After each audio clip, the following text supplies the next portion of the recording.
Sup guys, Fruit Panda here with part 2. First I'd like to give a huge shout out to all you amazing folks who gave me over a million views on my videos. That's insane, and when I first started this channel I never thought I'd get anywhere near where I am now. I really have no words for the amount of support you guys give. However, enough of me being grateful, and let's just jump into the fun stuff.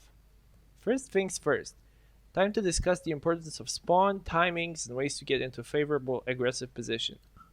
I'm going to compare the 3 ways to get onto short with the fastest possible way a terrorist can get there. Let's use the in-game timer as our measurement tool. As you'll see later in the video, the results are quite shocking. It turns out that without a teammate that's going to contest mid early on and provide cover for you, the CTs can only outpace the terrorists by jumping out the window.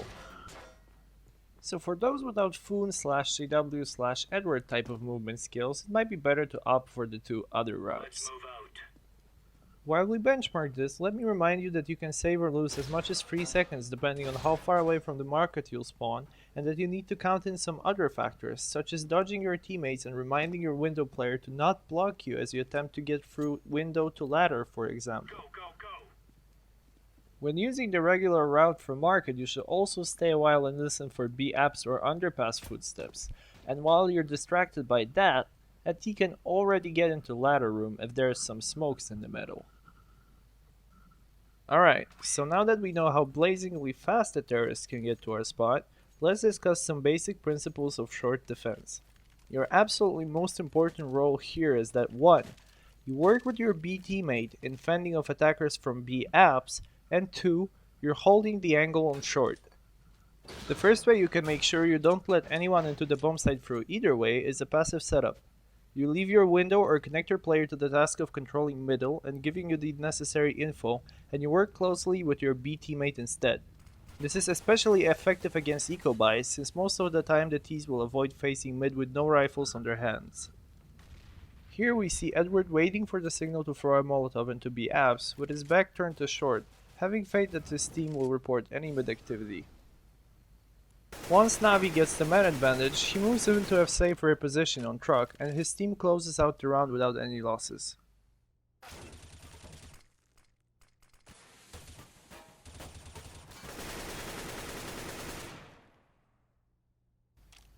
Now, let's see a different approach to a passive short hold, this time from coldzera.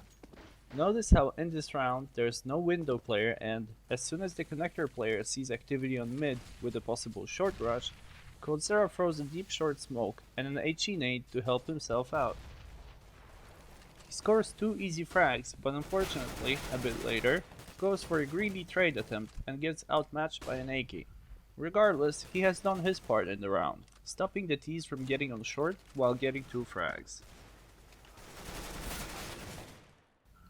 Another example of a passive hold. Navi plays control on middle, that means no connector player is present, and the window player only spots for rushes. Edward hears some steps in B apps, which prompts Seized to jump at the truck to check for activity.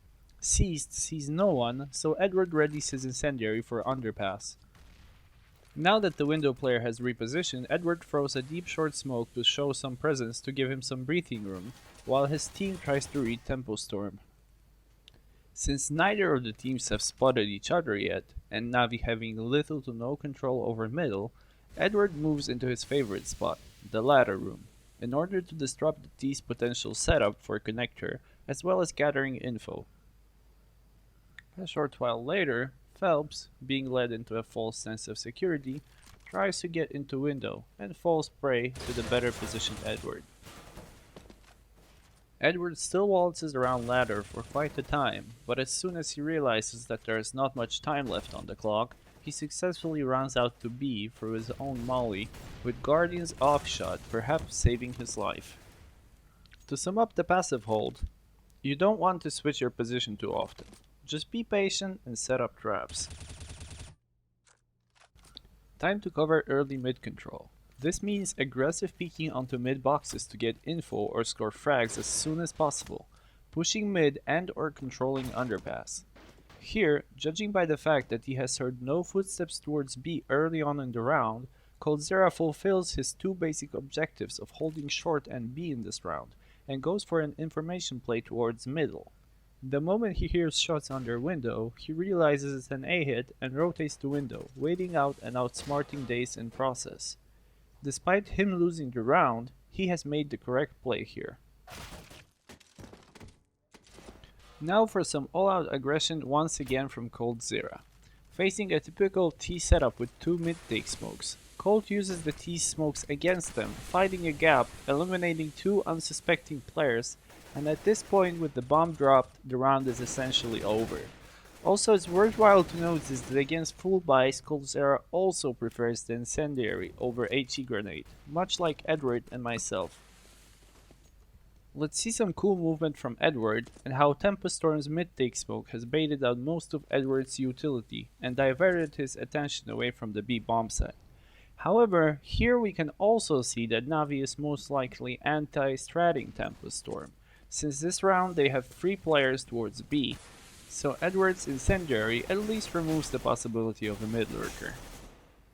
Okay, it's fair game when you have guns and utility, but what happens if you're an eco?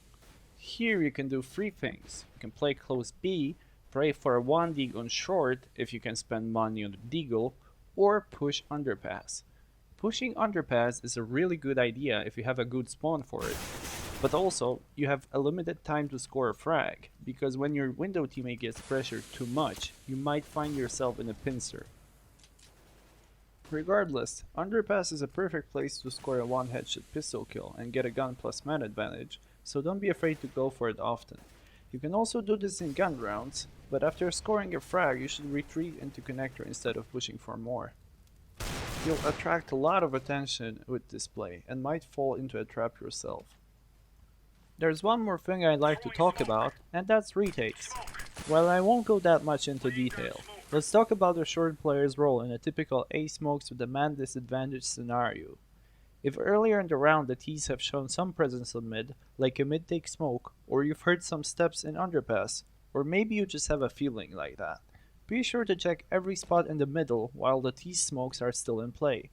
This is your main task, as a single person flanking connector will most likely mean the round will go in favor of terrorists. Later on you can use your remaining utility to, for example, smoke palace, throw an incendiary on ninja, and proceed with the retake. That's it for this guide. If you have any questions or maybe a spot you need help with, comment below and I'll see if I can get enough videos from pros to research it and find ways to effectively work that spot. Thanks for watching.